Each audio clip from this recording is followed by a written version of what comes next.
Got you. Okay, so we are going live and we are live, y'all. So welcome, you guys. Come on in. Welcome, welcome, welcome. We're live here at Wife After Prison. Come on in, and when you join us, let us know where you are joining us from. I ask that you guys share this live that we are going to do tonight. It's going to be hot. It's going to be real, it's going to be raw, and it's going to be relevant. So I'll ask you guys to share. There's so many. Hey, Donna, there's so many groups out there, and they're called Prison Wives Group. Tag a friend. Tell them to come on over to this platform and hear this live. I'm so super excited. I could hardly wait for today to come so that we can have this live. So I'm going to wait a few minutes. I see people, the audience is building up. You guys share this because I guarantee you these brothers are going to drop some nuggets on y'all. Get your paper, get your pen, and take some nuggets every time we have these lives. This is just not a monologue. This is a dialogue. Write your questions down. Post your questions. Hey, Rosetta, post your questions in the chat. This is why I bring you the experts so that you can get your questions answered. We have returning again. We have Doug, and I'm going to let Doug tell you a little about himself. Returning again, Mr. Andrew Glass himself, and my wonderful, beautiful, lovely co-host, Miss Tosca. And Tosca's going to get a chance to tell you guys about her organization, which was just registered. I'm gonna let you tell it, Tosca. But yeah, you guys, y'all come on in the room and share this out. Hey, Teal, Diana, I see you. Miss Tucker, I see you out there. So what we're gonna do? Hey, Roy, just how you doing? Yeah. So we're just gonna have a conversation tonight. It's a much needed conversation. Donna, but before we get started, I have an announcement to make. Okay. I started Wife After Prison in 2018, and I have not stopped. Even during my divorce and, the turbulence of the relationship, I never stopped working. I never stopped raising awareness. And it was even when Kevin and I had separated in 2020, 2021, he called me and he said, "I'm so proud of you." And I said, "Why is that?" He said, "Because you haven't stopped." And the reason I did not stop, guys, is because I understood and I understand the importance of raising awareness about the effects of prison. And I could not stop. Wife After Prison is my baby. She would be forever be my baby, but I'm tired. So I am going to take a break until the first of the year.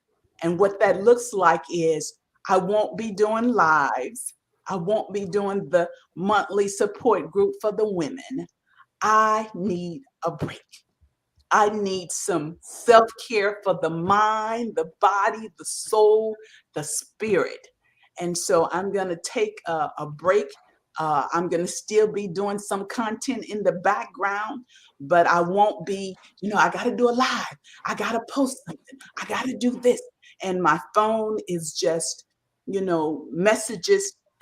messages every day. It's not a day that I don't wake up to a message from either someone who have been to prison or their family members. And the stories are traumatic. The stories tug at my heart. And so I said a couple of days ago, enough, enough, enough for right now. I have to replenish. I have to go and replenish my soul, my spirit, and my body. And then when I heard about the school teacher, Eliza Fletcher, that was murdered on Friday by someone who has not been out of prison 3 years, I knew I was making the right decision because I can't go no more. I can't go no more, guys. So tonight is Tonight would normally be the support group, the private support group for the women, where we would do it via Zoom. But because this is going to be my last live until the first of the year, and because Mr. Andrew Glass opened up a can with one of his posts, I decided that we were going to go out with a bang. So, guys, look, ask your questions. Ask your questions. Anytime I put somebody before you, I know it's because they're going to give you truth, uncut, unedited, right? And I told them, yeah, Andrew said before, Miss Bruno, I hope I wasn't too raw. Bring it raw. Reentry is raw.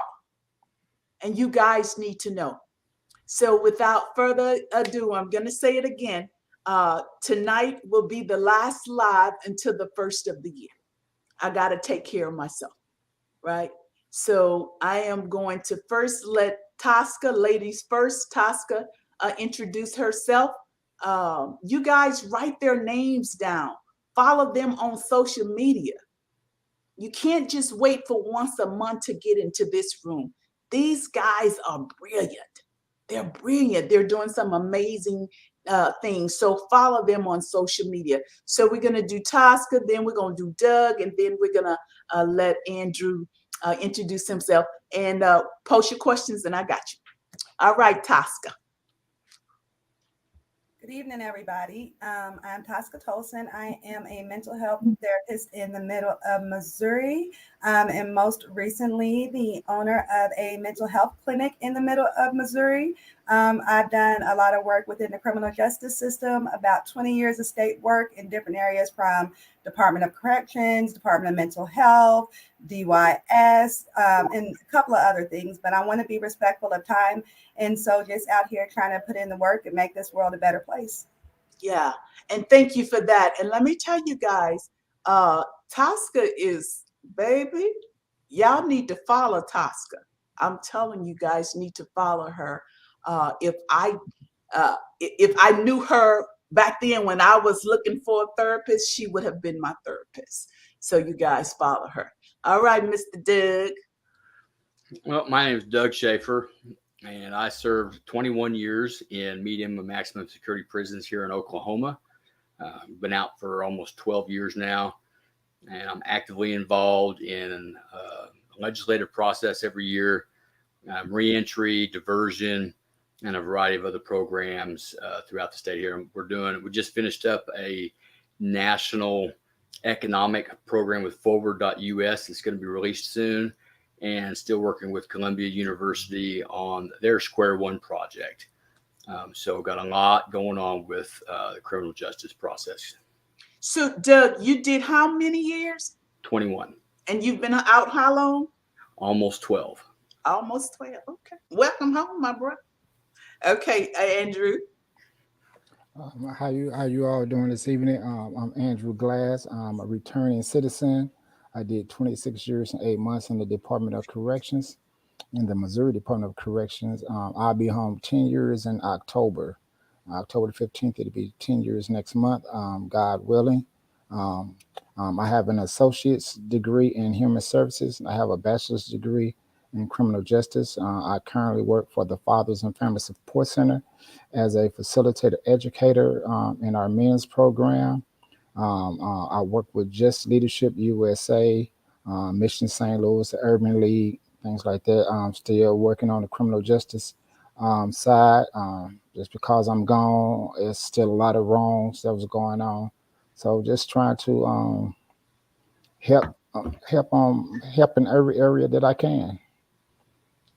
Well, we appreciate you for sure. I can't.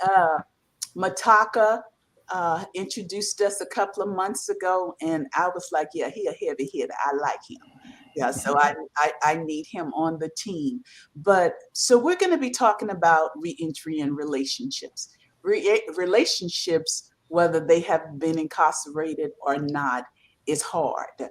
But because they have been incarcerated, our loved ones have been incarcerated, there's some special circumstances there that you guys may not be aware of, as I wasn't aware of. You know, I saw Kevin, he say, let's get married. I said, okay, da da da da da.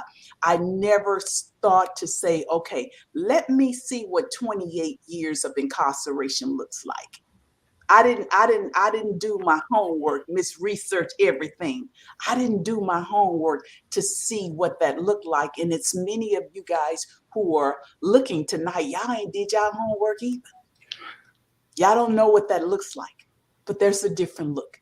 And so when Andrew was on a few months ago, Andrew said, and I'll never forget that. He said, the way that we love them may not feel good to them. Y'all let that sink in. The way that we love them may not feel good to them. And I'm going to ask him to expound on that. But Kevin was also on that. My ex-husband, Kevin, was also on the live that night as a panelist. And I said, okay, I asked him, I said, okay, the way that I loved you, did it not feel good to you? And what he said, I don't know if it's not that it didn't feel good to me. He said, I wasn't capable. I wasn't capable of receiving that because I never had that. So he didn't know how to treat that. So you guys have to really look at that and stop just looking at he fine, he tall, he handsome, he this, that, another, da, da, da. You really have to look at, is he even capable? So Andrew, when you made that statement, the way that we love them may not feel good to them, please tell us what you was talking Okay, like for instance, like in my relationship, um, this young lady rode with me 13 years and 8 months. My last 13 years and 8 months, rode with me. You know what I'm saying? She had my back, everything. But then once I got out, now our relationship starts on the outside. So the simple questions, babe, where did you go today? Like what? Who was you with? She just she was just simply trying to engage me in regular conversation to see how my day was. But for me, that was inquisitive. That was being interrogative. So it was like what you mean? Like so now my defense is up. What you think I'm out here doing something? So I automatically took to defense, and the things that she would do was like, why you do that? I could have did that. And she was just being helpful. But you trying to so now it's like you think I'm dumb or you think I'm stupid or you think I don't know something because I could have did that. So little things like that is taken wrong because we never received that. We so used to doing things on our own and not having somebody on our side and by our side showing us they have us have our back as a team. It wasn't right. It didn't feel right. Everything felt like she was questioning me from a perspective of distrust. about. And so And so because you guys have been in survival mode for so long, take care of myself, take care of myself. So when you come out and like you said, we just, baby, how you doing? And one thing that I mhm, had to learn with Kevin, and guys, it doesn't mean that, that something is I'm not going to say something's wrong with our guys, but there's a certain way that we need to do certain things and say certain things. I had a live once before saying words matter, right? Because I had to, and versus saying to Kevin, hey, can you stop by a Walmart and get some paper towel or whatever? He looked at that like I was trying to tell him what to do. And it was just God just spoke to say, and just change the words and say, do you mind? And so when I started saying, hey, baby, you mind stopping by Walmart? Oh, baby, how many rolls you need? Right? So we really have to be mindful of what we say and how we say what we say. I So think one of the other things that we have to keep in mind too in today's day and age, the texting, the emailing, it's so easy for somebody who hasn't been incarcerated to misunderstand tone and context in texts. When you've been incarcerated, everything is assumed to be controversial and challenging. And it's, I've been out 12 years, been married to my wife for almost 20. And just last night, my wife sent me a text when I was picking up my daughter at a birthday party. And when I got home, we had a conversation about the context of a text that she'd sent me last night, 12 years free. And I told her, I said, look, I'm not mad, but this is the kind of stuff that I'm talking about. Is, to me, this text is telling me that you have an authority over me, and this isn't a joint decision-making process, that you're telling me that I can't make a decision on my own. And that's not the case. I'm a grown man. I'll make whatever decision I want to when it comes to my daughter. And that's not what she was doing, but I could have read that text that way. And we talked about it and we worked through it. But it's so easy, and I've made that mistake a lot of times. It's so easy to misconstrue because of where I've come from. Everything is a challenge. Everything is a conflict. And we have a tendency to react. And once that's in your mind, you typically don't have an opportunity to hear the other side. And you begin to build those walls day after day, week after week, month after month. And then the next thing you know, there's no communication at all. And you've never even given her a chance to explain in each of those things. So it's really difficult through text, and which is a lot of the communication my wife and I have is through text. And you got to be really careful in today's society to make sure you really understand what she is saying. Yeah. So let me address my girl right here. Because she said, I get that, but we can't be the only ones adjusting. True. Yeah, I get that. Everybody's going to have to make an adjustment. I had to make an adjustment, and my adjustment was being willing to look at Sheila. Because everything was Kevin. I was just trying to see if he put the table, put the close the cabinet. I was just trying to watch everything he did because everything was Kevin. But we have to ourselves be willing to look at ourselves, because I wasn't going to no therapy. Therapy and Sheila did not go in the same sentence. But I had to be willing. And when I went, guys, I realized that there was some things that I was doing that was, that was as a result of his behavior. I mean, causing him to behave. So I had to be willing to say, you know what, girl, you got some issues. And so we as family members, we spend so much time trying to support them, trying to get them ready, kind of da-da-da-da. Man, let me tell you something. You have to really get yourself together. If you don't get yourself together, some of this stuff that's coming out this back gate, you ain't gonna be able to handle it. And I'd love to say that it's not all the wife or the person who's not in prison's responsibility. I'd love to say that, but the person who's coming out of prison, whether it's a man or a woman, the person who's coming out of prison is at a significant handicap. And it's a lot of times they don't see that they have a problem. And it is a mental health problem. I'm not saying you're crazy or you need, but the mental health part of it is just like diet or exercise. Sound mental health is a big issue that most people, especially a guy, hey, I'm fine. I don't need to see a psychiatrist. But that's not the question. It's the communication, the processes that we've developed over 21 years of survival.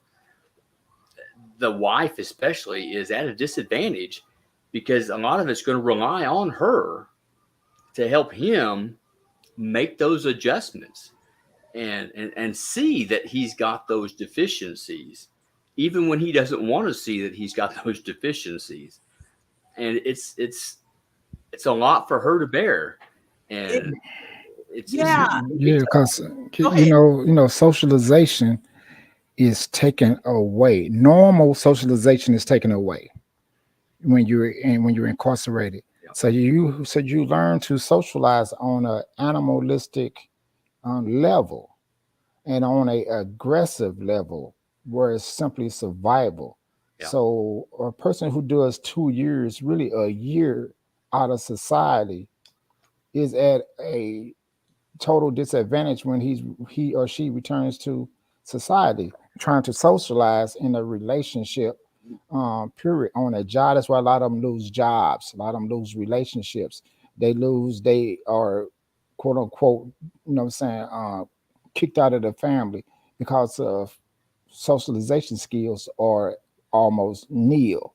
So now you expect somebody to love you, cherish you, when they haven't done that in years. yeah. So, only thing I know what to do is to act, because this is what I see on TV. I see what they doing in these movies and how the man treats a woman. So let me put on that act, what I'm saying? So let me fake it until I can make it, sort of to speak. So again, like Doug was saying, it's a sorry thing to say, but the person who is accepting someone, a returning citizen, is taking on the bulk, or will have to take on the bulk of compromising. You know, they have to learn some skills, as you were saying, about how to say some things. Because for some fact, if you disagree with me, then you arguing with me. And now, if you are arguing with me, you are disrespecting me. It's always a level up. I always take it a level up, because it's like, and we could just simply have a disagreement. But to me, it's an argument. And now, an argument, if you are arguing, now I'm taking it as disrespect. So it's like the the person that has not been incarcerated is at a disadvantage, because they're being um, judged or treated as if they were incarcerated as well, and it's not the same. Because my ex once told me, she said, "You talk to me as if I'm somebody in the streets." You know what I'm saying? Yeah. Like she's like, "Babe, we just having a disagreement. I'm not arguing with you." And I had to take a step back, be like, "Whoa," Yeah. you know. Yeah. I had one guy who got on and he said he had been out, I think he may have been out 7 or 8 years. And he said, just last night, he said, my wife sit me down and she said, babe, I can't go another day. You are too aggressive. And he said, I didn't realize it. I didn't realize. And that's what I hear a lot from wives or whomever. He's just so aggressive. And the thing that I love about, the guys that I bring on the platform, they're bold enough to admit, that they have issues or whatever. They're not like the ones who have come home and they, say, I'm good, I'm good, I'm good. You're not good. You're suffering in silence. And then your family members are going through pure hell because of your because of your behavior. So, guys, look, Tosca, talk to us about the mental health, because I know you deal with a lot of guys who are court ordered. So talk to us about that. So one of the things that we've been doing at TMT is having everyone that comes to the agency take an ACE test as part of the intake procedure. And what I've noticed is that the majority of the individuals who are mandated to take a class have a score of at least 6 or higher. So what that means is that they've had a very rough start, not to negate past behaviors, but when their brains was developing, that it wasn't able to ever relax. So it's kind of like always walking around with a balloon filled with air, and then and not being able to pop the balloon without negative consequences. So then when you add on being incarcerated and have to come home and adjust, they're going sometimes backwards because of the basic skills. Like you were saying that they haven't had that time to socialize. I haven't had that time to learn how to pay bills. And so like when I really started to recognize the deficits in some areas, like even when I teach my adult kids, I didn't even think to tell my kids, oh, that bill comes every month, right? I laughed when she called me, Mom, I already paid this bill last month and it came again, right? So the slow process that most kids go through in learning how to take care of responsibilities, a lot of people miss that whole thing because they were never allowed to be kids. So when you say that the individual is at a disadvantage, most definitely. However, that individual also has to be willing to recognize where those deficits are at and be willing to accept help, no matter what that looks or sounds like, and being able to check themselves and be like, well, maybe I should do something different because I don't want to end up back incarcerated, or I don't want to lose my family. And so there has to be a willingness from that person too, to be able to go through that process. They have, and that's the thing, and they have to want it. And I've seen some guys who have come out and who are doing great things, and they did not seek treatment. So it just kind of varies. But I've seen a lot of guys who came out and said, I had to get some help. So we're gonna flip the script because I'm in the comments, and somebody want to say no romance. Where is the romance? Well, Doug, where's the romance? Andrew, where's the romance? Well, I'm going to say I'd like to believe that my wife and I have been fairly romantic. A lot of that kind of changed when we had our first child. That kind of died. She'll come. I told her not to watch this tonight because she'd kill me for some of my openness here, but I'm going to say for the guy, at least, a lot of the romance is just pure, is the sexual intimacy. And I think that, at least for me, 21 years in prison from the time I was 19 till the age of 40, one of the things for me, I had to have healthy sexual expectations, not just sexual expectations, because there is a difference. When you go your entire adult life, those peak years of your life, that is not romance. Just because you want to have sex with your wife, that is not romance. She needs romance, not just you in the bed every night. And you have to ask friends, ask people, what does it mean to romance your wife? So I'm sorry, just watching it on TV and reading it in books, those are all twisted, perverted, the fantastic ideas of romance.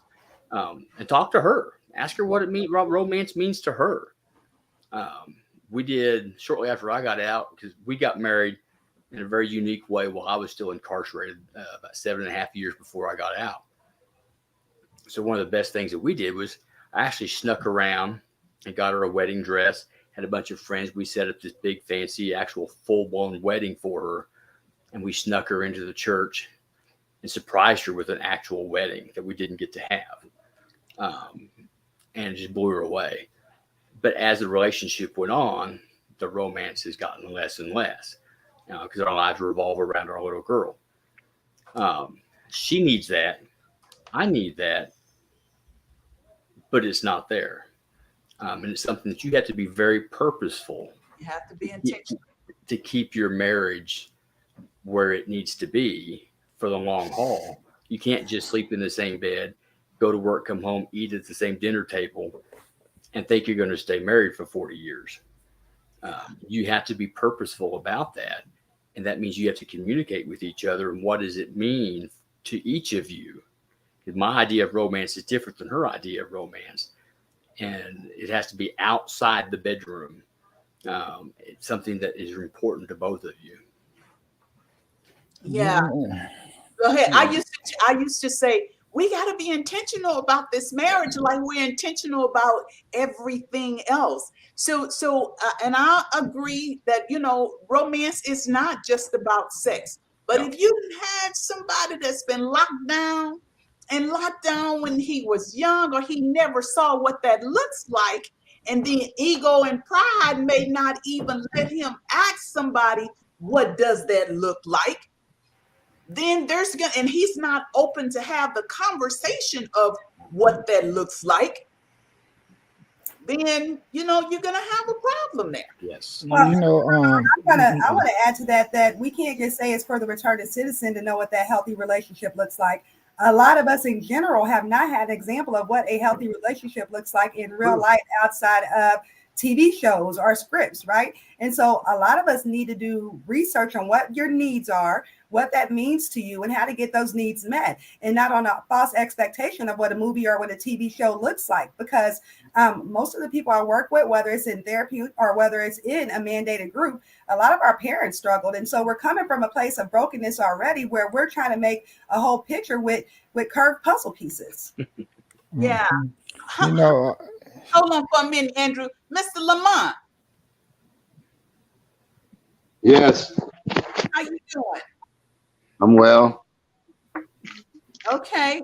Can you tell me a little about how long you were incarcerated and how long you've been home? I've been home about 12 years now, 12 years. How long were you gone? about 10. You was gone 10 years. You've been home 12 years. Three separate times. I did like 18 months, 4.5 years, and then another 18 months. I'm from Louisiana. From Louisiana. Okay, so the conversation we're having tonight, we're talking about reentry and relationships. You in a relationship? Yes, ma'am. How is it? It's perfect. No, I mean, not perfect, but it's good. It's good? Yes, ma'am. Okay. Any challenges as a result of being incarcerated that bled over into the relationship? Well, I think my relationship helped me to make major changes in my life. Good. Okay. When I first met my wife, I was living the incorrect life, and we were friends, and we were communicating upon my incarceration. And when I came home, we built a relationship, and we got married. Okay. Okay, good. Well, welcome to the platform. I saw you out here, and I see that you follow me on LinkedIn. So I just wanted to Yes, I do. invite you to the conversation so you can help us as family members understand, because we're trying to understand how to communicate with those who have been incarcerated, as well as you guys understand how to communicate with us. Okay, so welcome. Lamont, Andrew, go ahead. yeah, okay, like it's sad to say that a lot of incarcerated individuals went in or goes in at a very young age. Average is probably like 21 to 22 years of age or younger. And so a lot of times being street guys or whatnot never had a real serious relationships. So Right. for me, romance came in the form of Motown lyrics, listening to Smokey, Temptation, OJ, things like that. Right? They taught me what to say to a woman in letters and on the phone, and I got positive responses from it. So then also then you watch movies, so you see the walks in the park, the candlelight dinners, the putting the flowers in the tub and making bath water for them. So again, we get a lot of social cues from movies, and then in prison, you read anything you can get. So I'm reading Harlequin romances, Jackie Collins books. So I'm getting all this stuff, right? And so I'm making make believe what a romance, what my woman would like once I get out. So I get out, and now I parakeet these, I mimic these things. I ask her, let's go take a walk in the park. Let's go get on a boat ride, things like this. Things not that I even know that this is romance, but this is what I saw on movies and seen and heard in lyrics, what is romantic to women and what women respond to. So I was faking it until I could make it, until I can actually learn her and what her likes and dislikes really were. So a lot of times you might hear some words out of my mouth, but it's Smokey Robinson talking to you. I have no idea what, Yeah. but I know this is what you respond to. So a lot of times romance is an act until someone can actually learn what love and intimacy and affection really is. I think that is mimicked, so so it's heartbreaking to realize like I was 43 years old. It's incarcerated 26 years, and now I'm in a adult relationship when I have never been in an adult relationship before. Yeah. A lot of times returning citizens, these be their first adult relationships. And so the expectations are not known, or we have unrealistic expectations of what this relationship is supposed to be. Yeah. And I have one a guy that I'm so fond of, went to prison at 15, got out at 54, and he said and now he is back inside because he got into a relationship with someone that he shouldn't have. And we told him, she's not the one. And he told me, he said, Bruno, I just wanted somebody to love me. He said, I went to prison at 15. I never knew that, and I never had that. And so unfortunately, he loved somebody that he fell in love with somebody that he shouldn't have. So these are some of the things you guys have to really take in consideration. Mr. Lamont, if you would check, I sent you a message. Check your message for me. Yeah, so these are some of the things that we don't even consider. What is the age that they went to prison do they suffer from the arrested development condition, right? Because I've heard had some to say, it's like I have another child at home. You guys have got to understand. You guys have got to do your research as to what that looks like. Ms. Bruno, I got to interrupt you. I got to give a shout out to Mary Ellis and said, what about these men that don't know nothing about menopause? I feel you, sister. Life is real. That's a whole different journey. Yeah. Yeah. And so that's, and it's just about communicating and being open to learn the new culture. That culture that you came from, it may not work out here. See what I'm saying? But we have to be open. And my heart goes out. Andrew and Doug, speak to this. My heart goes out to those women who are just settling. Well, I think you got to keep in mind, okay, imagine a guy, I'll use myself as an example, 21 years in prison, whole adult life, peak years of my sexual prowess, if you will. I get out in my 40s. Okay, shortly after I have this expectation. I'm married now. I'm going to catch up on the last 21 years of my life. I'm married. I can have sex every day, 3 times a day if I want to. Okay, we have a baby. My wife has a hysterectomy, goes into all this. Okay, so her desire, all this stuff changes. Well, I still have these expectations. I want to catch up from 21 years. So not only did I have to learn how to have healthy expectations, as soon as I start to kind of find my groove there, it all changes again with her hormones. So now I got to start all over again. So there has to constantly be communication and a willingness on both parts to compromise. The wife has to understand there's sometimes a sacrifice that she has to make for him. He has to be willing to make the sacrifice for her. It's a two-way street to where, okay, I'm not 19 anymore. I'm not in my prime. You can't make up for lost time. It's not the same for her anymore. So we've got to make those compromises and find that middle ground for both of us. And it's a lifelong journey. And I think I'm going to back up just a little bit and talk about the whole prison relationship thing that starts this whole journey.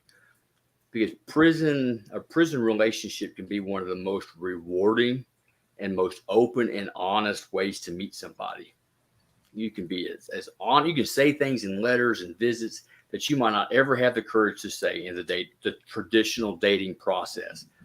But it can also be one of the most deceptive and self-serving and not being honest ways of just finding a girl because you want somebody to send you money and have those prison visits, and then when you get out, you have either you're done because you're free, or you have a sense of obligation to her because she did all this for you, but you don't really love her.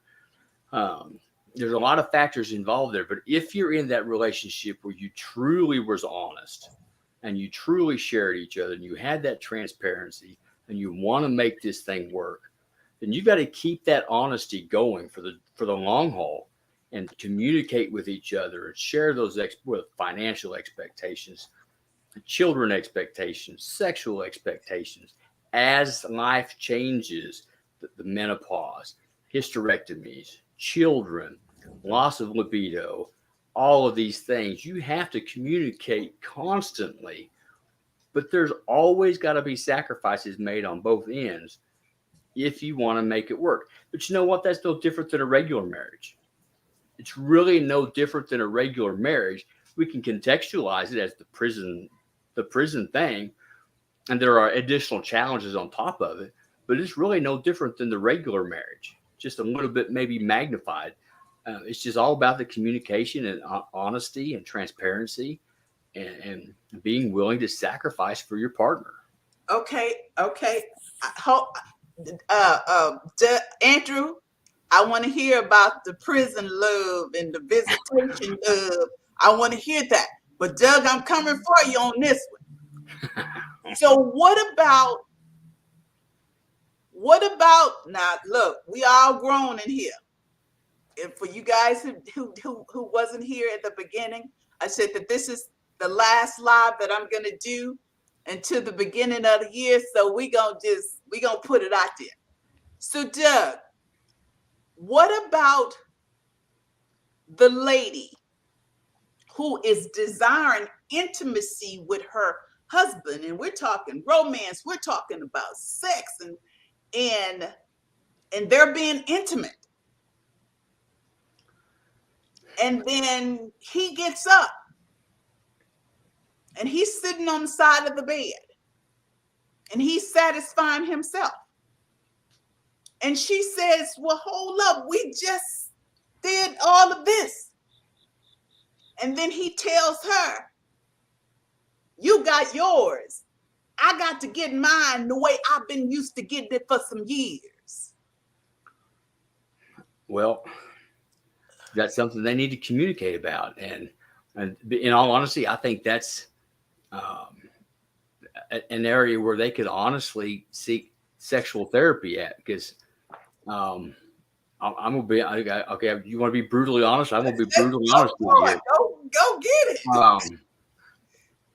Over the course of the last 10 years, after my child was born and my wife had her hysterectomy, and we've gone through some times. There was times when I had to do that myself just to get through a very long period of time.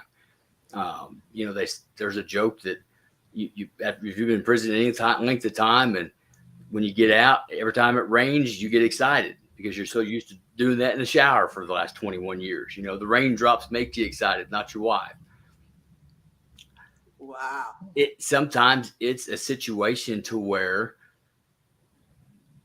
you have to work through that. And your wife doesn't always, you need to, it's a very complicated issue that I think therapy can help.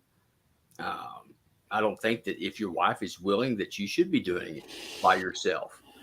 If your wife is willing, you should, add 100%. But believe me, if my wife was willing all the time, there would never be me doing it by myself. So, you I want you, Andrew, but this is the deal. Guys, to the audience, this is some real stuff that's happening. He been home 3 years and he's still sleeping on the couch, and we've never had sex or whatever. And I said, well, have he ever been in solitary confinement? He was in solitary confinement for 12 years so he doesn't feel comfortable sleeping with somebody or touching somebody or somebody touching him. Go ahead, Andrew. Take it away. Um, um, Again, I'm gonna give it. You say give it raw. This There is nothing tighter than this. That's right.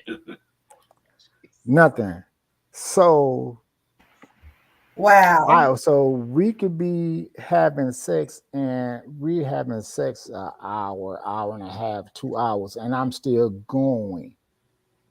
Saying that's what a lot of women like. They be like, "Wow, he said going. He just got a prison. He said going. He go, go, go," because there is nothing tighter than this.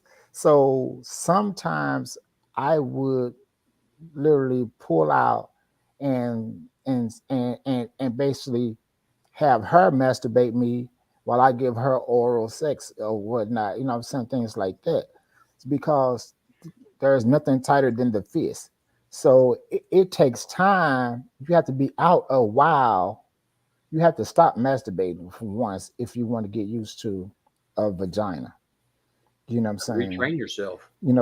Because again, 26 years I'm doing this, nothing squeezes more than that. So again, your mouth is not doing it, your vagina is not doing it. And then they wonder why a lot of guys want anal sex because that's the only thing that's tight because you haven't had that. And so now they want to think, oh, he been to prison, he must be gay because he want to have anal sex. No, that's the tightest hole you get because you haven't done anything yet. So that's the only thing that's going to get me out or whatnot. So it's either you masturbate me or we do anal sex. And I never even looked at. I never saw a man that I wanted to have sex with. Never. I don't care how made up he was. It was that's not it. But these are the things again, like I say, communication has to take place. And then they wonder why guys are lasting so long because it's just not tight enough. You know what I'm saying? So you have to literally, like say, reacclimate yourself to the human vagina because it's just different. And then again, all these fantasies. We read Harlequin romance. You read cowboy books. They have all these sex scenes. So we read all these what they call cock novels. These adult rated books. And so you reading these fantasy stories, and then if you're in some prison, and then you were allowed to see Red Shoe Diaries and on them other little movies on HBO and Showtime. Then so now you get out. This is your expectations, things like that. So, but And you one know, at one time, all Kevin and I were getting messages about, you know, he said we was gonna do this and we was gonna do that, and he's been out and he doesn't touch me, this, that, and other. And Kevin said, he said, the prisons where he was, he said magazines were a high commodity, so mhm. been used to satisfying yourself with a magazine for all these years. He's that's just he has to be retrained.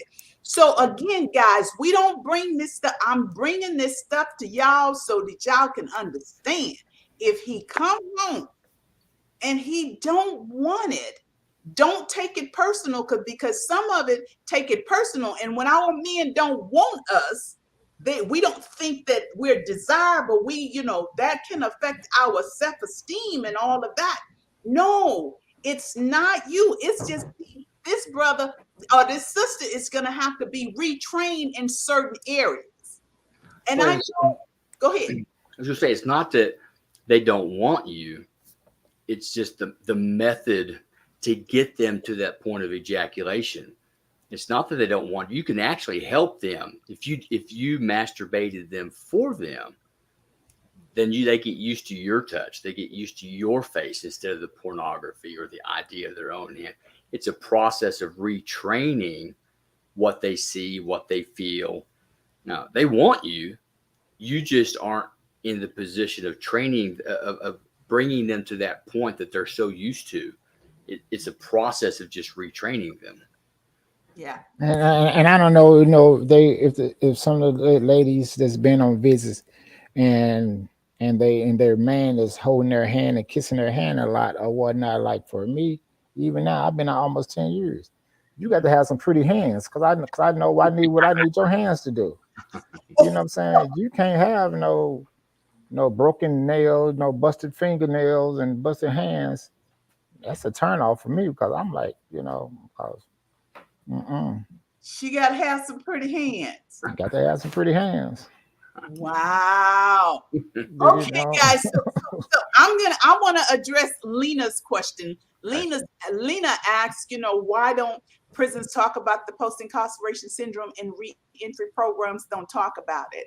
Lena, so many, I didn't have a clue. Kevin didn't have a clue. And it just took me doing a lot of praying and a lot of crying. And, I laying in the bed and I just heard God say, Google, can a boy become a man in prison?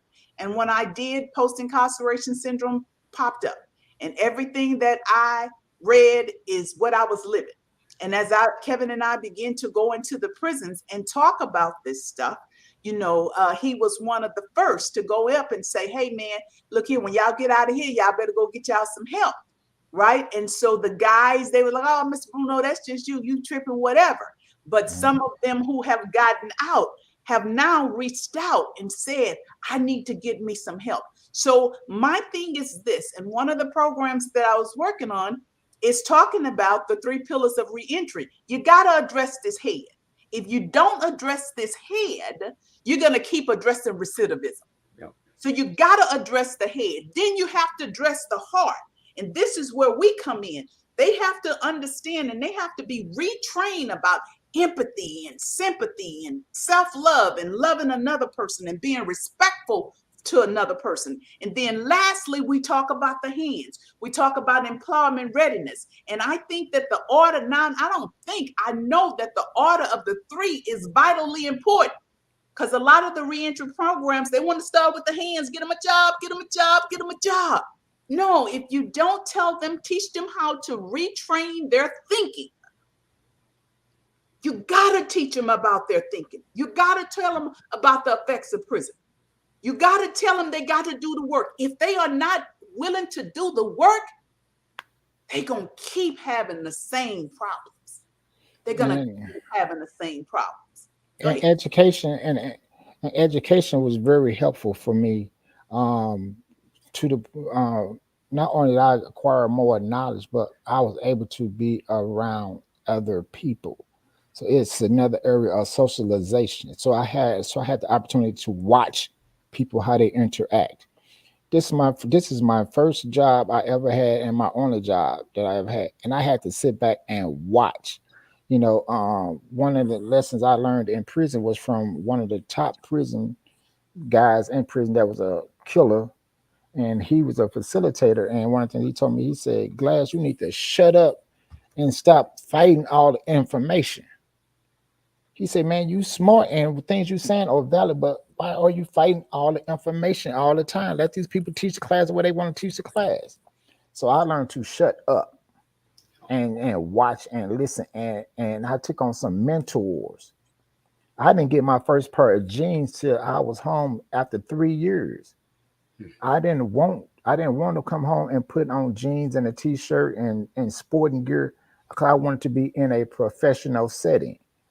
I didn't want to go to warehouse. I can push, pull, carry things like that if I wanted to, but I knew I had more to offer.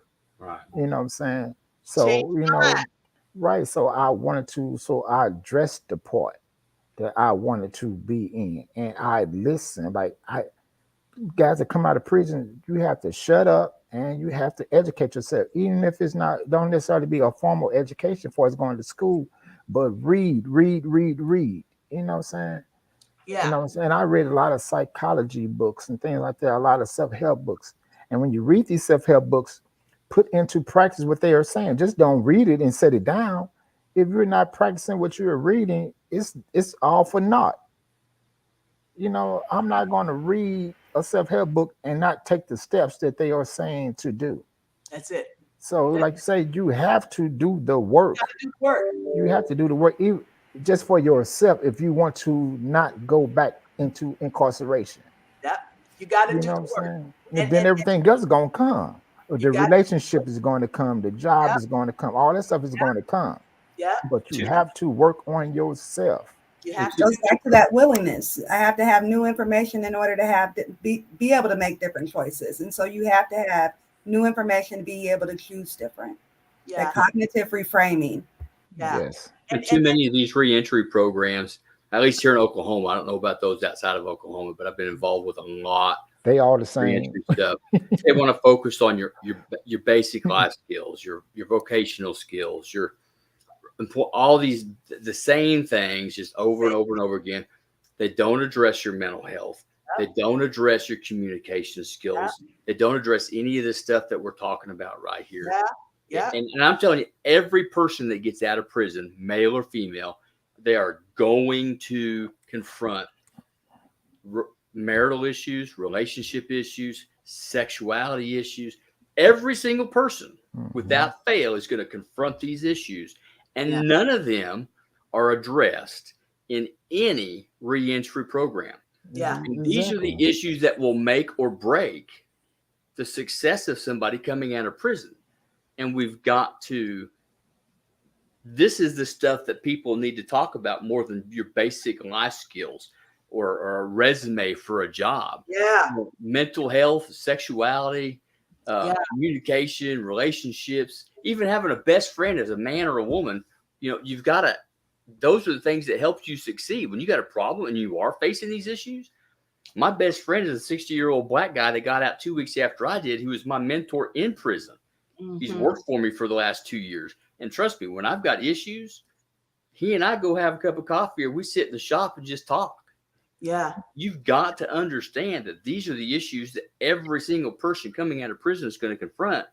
And none of this is made available to anybody getting out of prison because we Right. do the status quo instead of the things that matter. See, Right. Doug, you gonna make me postpone my sabbatical. And but yeah, but this is the deal. Nobody's having this type of conversation. And as I go to these reentry summits and all of that, I'm coming for you, Tosca. As I go to these reentry summits and all of these, transitional homes, they're raising money for the transitional homes. And I just sit there and I'm so irritated. I'm so irritated because some of your residents are calling me about their mental health issues when you over here talking about we're doing all of this and we have 15 beds or whatever. No. Okay, she. You Okay. need you Yeah, need 15 therapists, not 15 beds. yeah, you need 15 therapists. And my thing is this too. And I'm telling you, when I come back next year, I'm coming back hard, right? Because so many of them, they want to partner with employers to get these guys a job so they can get their kickback. I'm gonna get you a job. I can, employ him, but I'm gonna get you, I ain't gonna go into details. But why not partner with some mental health professionals like Miss Tosin?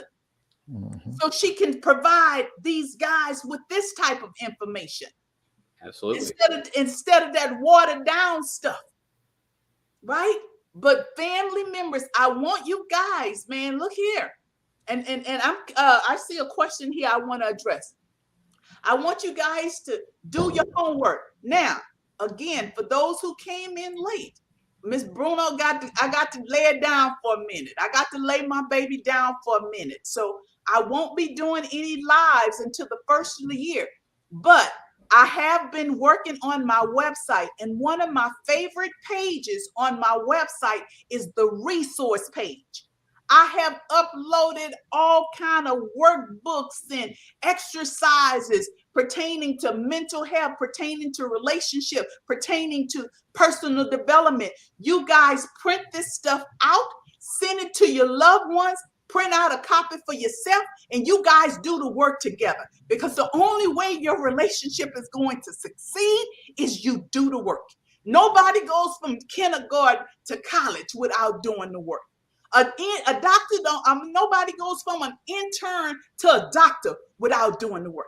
And I'm gonna tell you this: one of the reasons why my marriage and Kevin and I marriage didn't make it is because he stopped doing the work. He stopped doing the work. And when he stopped doing the work, that person came back more aggressive. And I wasn't willing to put me through that again. So if your loved ones are not doing the work, 9 times out of 10, you're going to catch hell. Mhm. You're going And to catch. go back and watch the videos that Miss Bruno has already put up there. I go back and I watch the videos and stuff like that, the ones I was on and the ones before that, and I learned some stuff. Like go back and rewatch the videos because things come back and you just have to rehear those. You have to hear these things over and over again. Yes. And that's when I tell y'all, when y'all come here to this platform, come with your piece of pencil and paper. I didn't know what arrested development meant. I didn't know why my 50-something-year-old husband would act like he was 20 years old. I didn't understand that, right? Arrested development. When the psychological development is incomplete due to trauma at the age that they experience trauma. Then So you add trauma bonds on top of that. trauma bonds. Trauma bonds. Talk to us about trauma bonds, Tosca. So trauma bonds is when we both have had a lot of trauma, and instead of us, this is a simplified version. Instead of us getting better independently, we find solace in our shared trauma. And so instead of working towards healthy relationships, we are in patterns that we have learned of unhealthy behaviors. And unfortunately, one of the things that solidifies that is having sex, right? So when we fuss and fight and then we make up, and the sex is really good because we're fussing and fighting, and then the cycle starts over again. And so nobody's really at a place where they're putting in work to do anything different, because even though it's not healthy, it's been constant. So that's just a short summary. Okay. Yeah, Yeah. yeah, It's cause a trauma yeah, bond. Go ahead, Andrew. yeah, cause those like like my past, this is my past relationship. Like we would get into it and then like not talk about it. Like she would not want to communicate. She'd be like, "Oh, it's over with. Don't worry about it. I apologize." She would always shut it down, but we never got to the point of actually dealing with the issue of why we had this disagreement in the first place. And so these things will always come up. But then I look at her sisters. Now she has six. It's six of them: 3 girls, 3 boys. All the girls have 5 or more children. The boys don't have no children, and all of the sisters and the mother, they all have poor communication skills, and they all connect with somebody with trauma. So like, you know what I'm saying? So it was just like, and their brothers now at some day was like, oh man, we don't want to be like my sisters now. I don't, they, what they saw scares them away from relationships.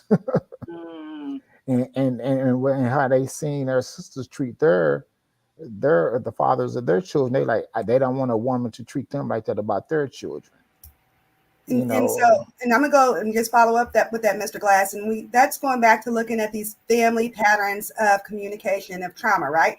And so, unfortunately, one of the things I found with a lot of the guys that I work with is not that we are just missing fathers, we're missing fathers, and we're missing grandfathers, and we're missing unions, right? And so we are still going from the back end of things. And one of the things I've asked my people to do is do a genogram, right? So do a Mhm. genogram so that you can physically see those patterns in the things that run through the family, whether that's abuse, whether that's addiction, whether that's miscarriage, early death, right? And so being able, again, to have new information to put names to the things that we're experiencing and to see where those patterns come from is really, really important in a way to start having healthier relationships.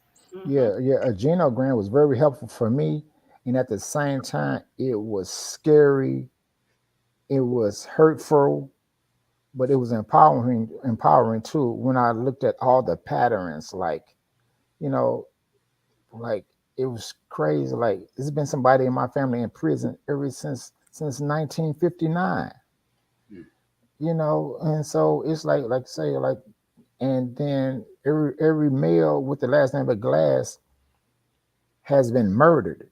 And so the inside, one of a sick inside joke is that like when the doctors ask you what do the men or the people in your family die from, we say lead poison.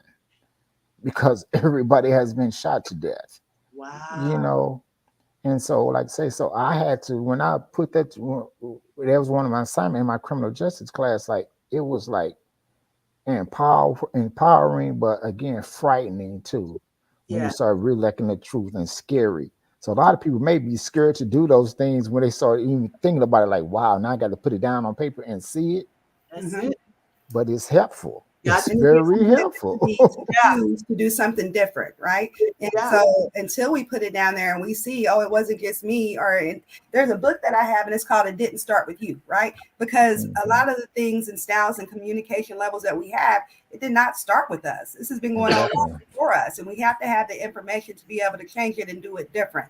And so, as we talked about before, on some of the shows, being incarcerated is just another symptom of the problem that was there in the first place, right? And so that's why it's really important to do overall work from the inside out. You got to do. Yeah. You got And, to do. and So yeah. the last few minutes, you want to say something, Andrew? Yeah, I was telling like my introduction to violence was that my little cousin, me and my cousin, we the same age. He had my car and I had his car, and so we just swapped. And so I wanted my car back. So I went to his mother, my auntie, crying like, "Hey, crying like, ooh, Booby won't give me my car back." And she like, "Shut up, little punk! Don't come crying to me. Go punch him in his mouth and get your car back." So I'll go back, give me my car. He's like, "I ain't giving you nothing." I punched him in his mouth. He started crying and handed me my car. And so violence got me what I wanted. And so I had been punching people in the mouth ever since. So like you say, it just don't start at incarceration. It starts at an early age, how people teach you how to Mhm. respond. And now in hindsight, she could have brought us together, taught us how to communicate, and taught us what sharing and compromise was. But Yeah. instead, go punch him in his mouth and get your car back and stop crying like a little punk. She used Yeah. other words, the B words, some other words too, Yeah. but you know what I'm saying? Yeah. And so in our family, like that was taught. So now you get into relationships that could transfer over into relationships.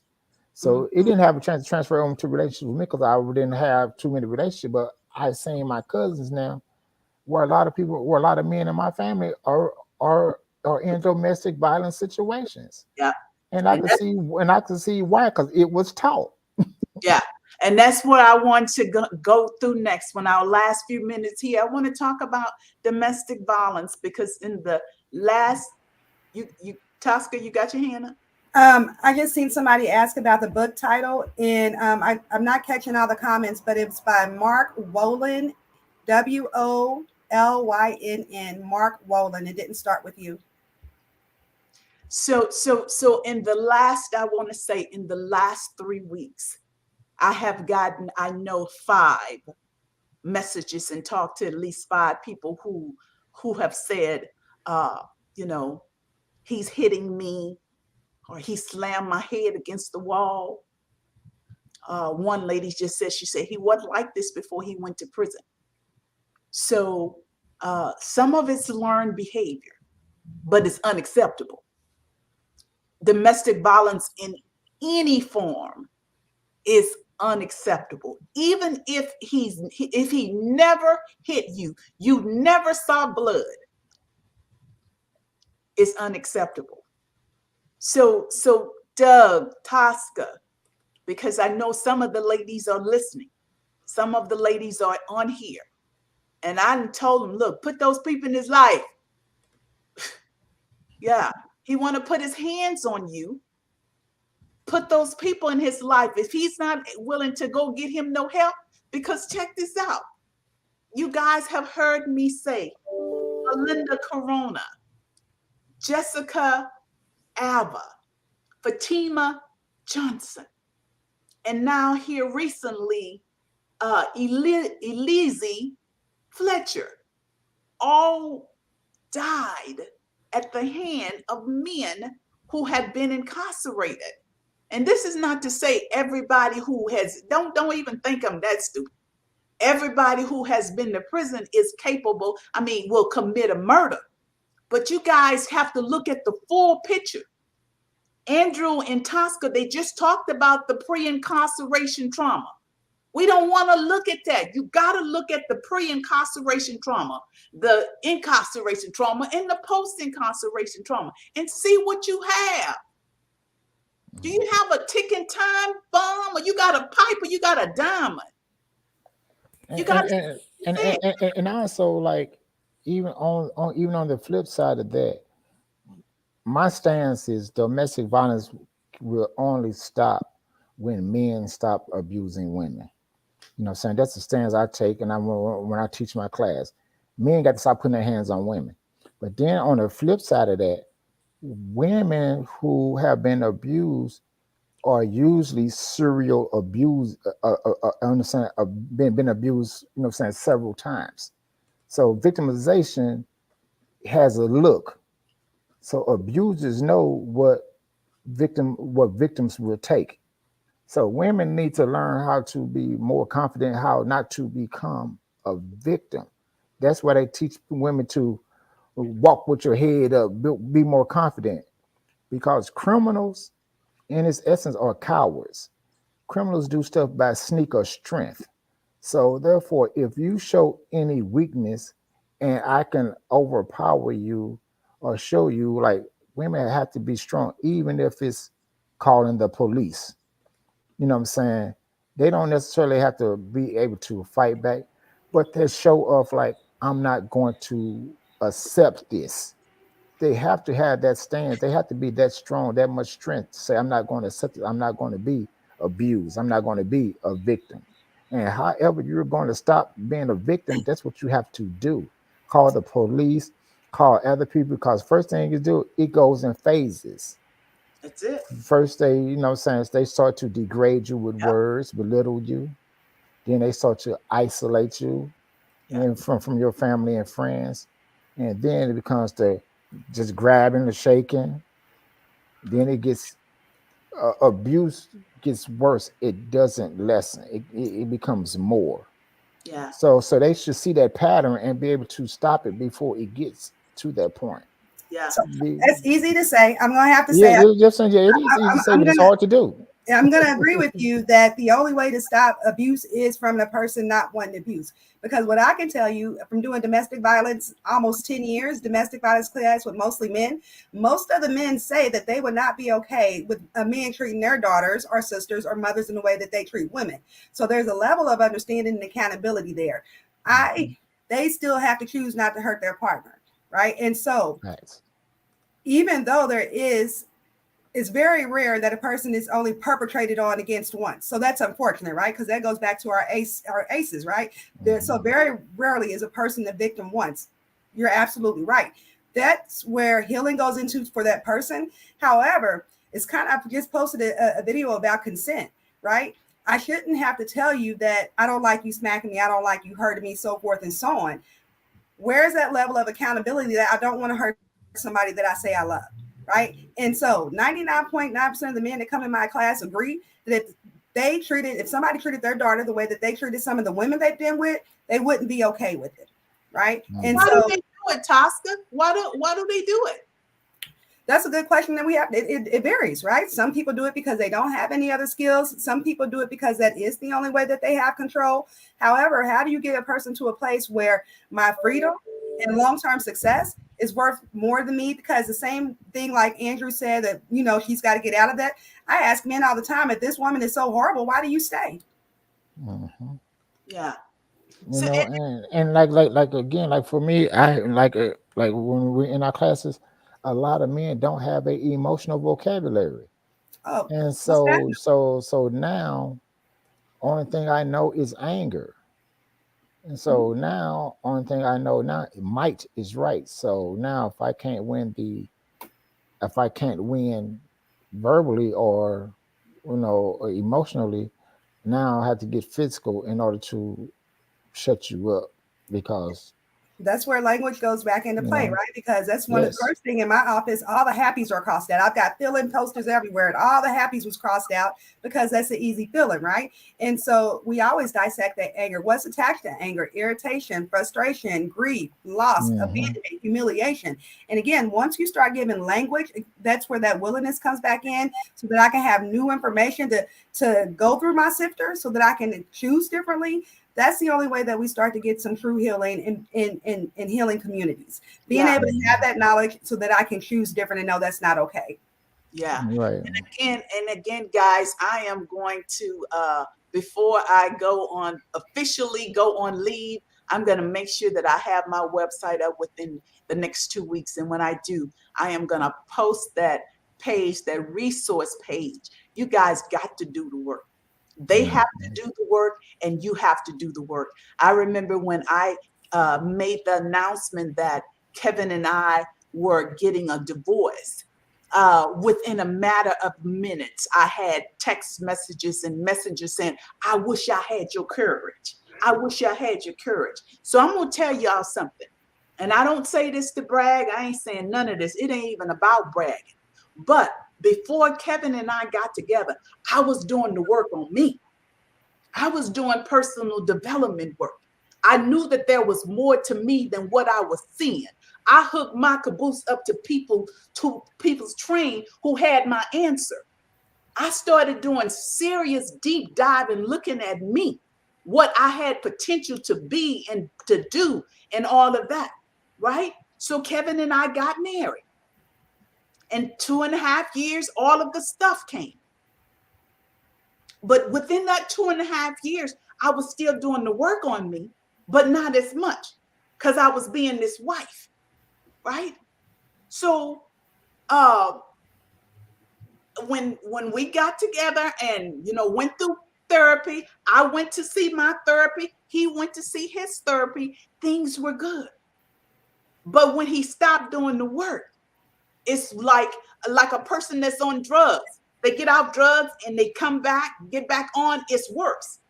So when he stopped going, the aggression, I saw some things that I had never seen before. But I said that to say this: I was doing the work on me. That's why that last time I was able to put the people in his life. No hesitation. No hesitation. I had people to get mad at me. I had people to stop following me because I put the people in his life and because I divorced him. That ain't on me, that's on you, right? But it's that level of self-care. I cared enough about myself to allow anybody to mistreat me. If you're sick, go get you some help. Go get you some help.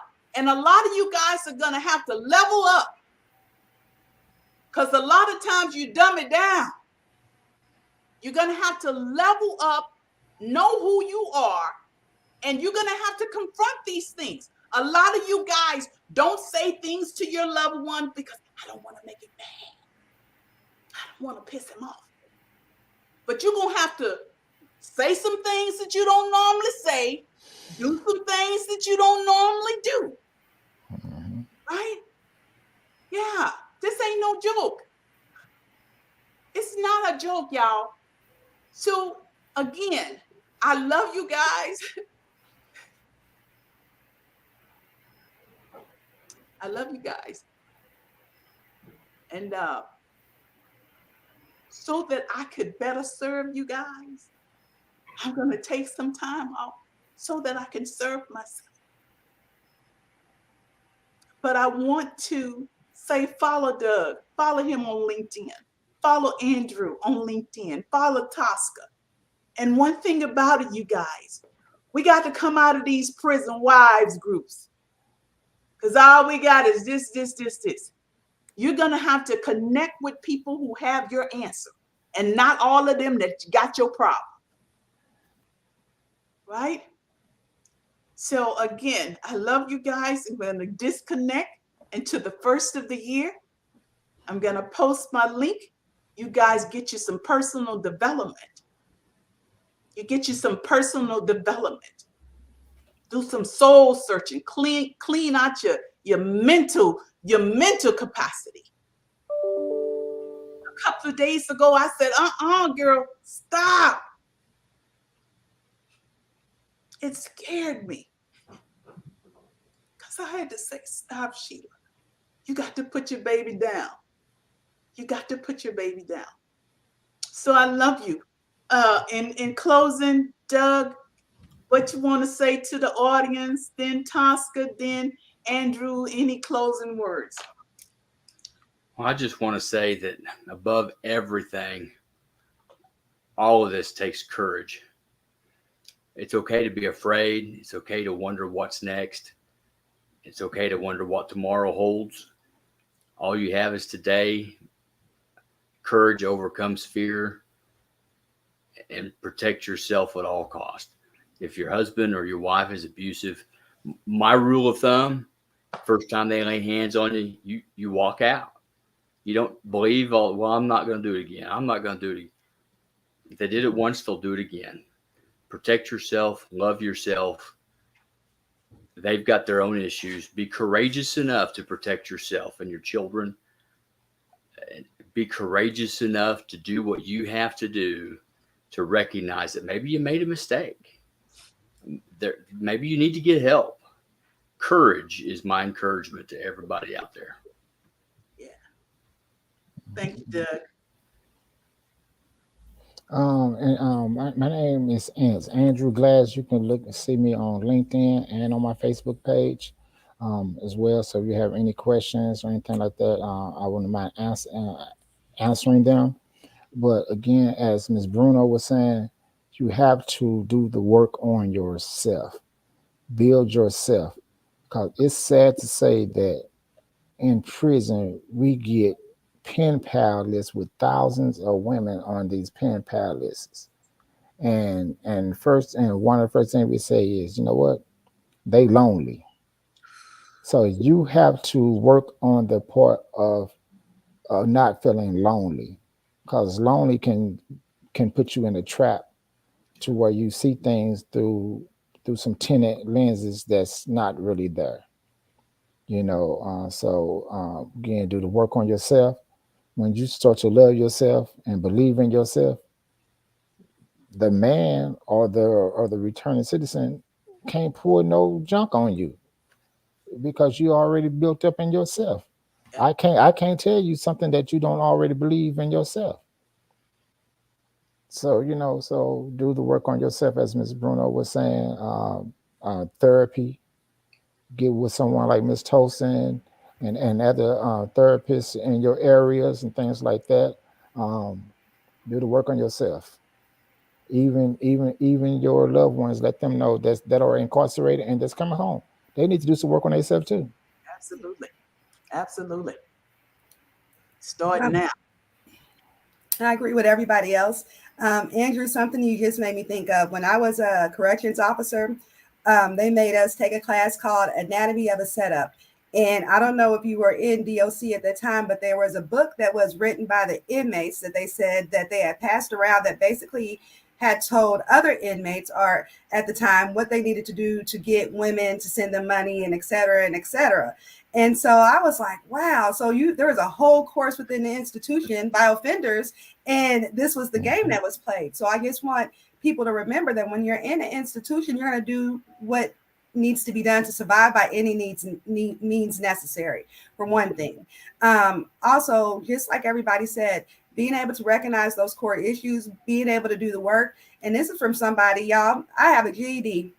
So when you talk about doing work, I have a GED, but I've got 2 masters, 2 bachelors, and a couple other things sprinkled in there. So I'm not going to be one of those people that tell somebody to do something and not do it themselves.